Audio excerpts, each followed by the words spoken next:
Hunyo 20, Sabado tuig 2025. Ekanapulog usa nga semana sulod sa tuig. Pagbasagikan sa santos nga ebanghelyo, sumala ni San Mateo.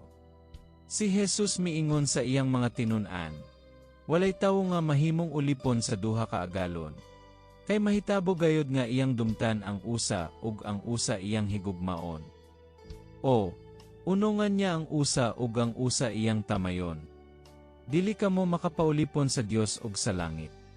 Tungod ni inisultihan ko kamo. Ayaw kamo kabalaka sa inyong kanon ug sa inyong imnon aron mabuhi kamo, o sa inyong ibistik. Kay dili ba mas bililhon pa ang kinabuhi kaysa pagkaon, ug ang lawas kaysa bistik? Tanawa ang mga langgam. Wala sila magpugas ni mag-ani aron ilang tigumon sa kamalik. Apan giati man sila sa inyong amahan nga atua sa langit. Dili ba kamo mas bililhon pa kaayo kaysa mga langgam? Kinsa man kaninyo nga pinaagi sa pagkabalaka, makadugang sa gitason sa iyang kinabuhi. Ug nganong mabalaka man kamo sa inyong bisti. Tanawa giun sa pagtubo sa mga bulak sa kaumahan. Wala sila maghago ni maghabol, aron makabisti.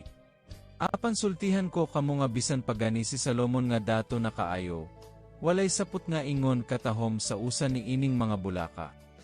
Kun gibistihan sa Dios ang mga balili nga apan sa sunod adlaw malaya ug isugnod sa hudno, kamo pakaha. Pagka diyotay ninyog pagtuo. Busa ayaw kamo kabalakakon asa kamog kanon, o imnon o ibistik. Kining mga butang nga gitinguha, kanunay sa mga pagano. Ang inyong amahan nga atua sa langit na sayod nga, nagkinahanglan kamo ni ining mga butanga.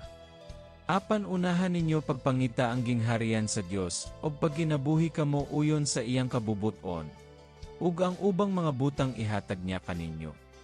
Busa ayaw kamo kabalaka sa mosunod nga adlaw. May kaugalingong suliran ang sunod adlaw. Busa ayaw na pun iyang suliran sa matag adlaw. Ang ebanghelyo sa Ginoo. Daygon ikaw o Kristo.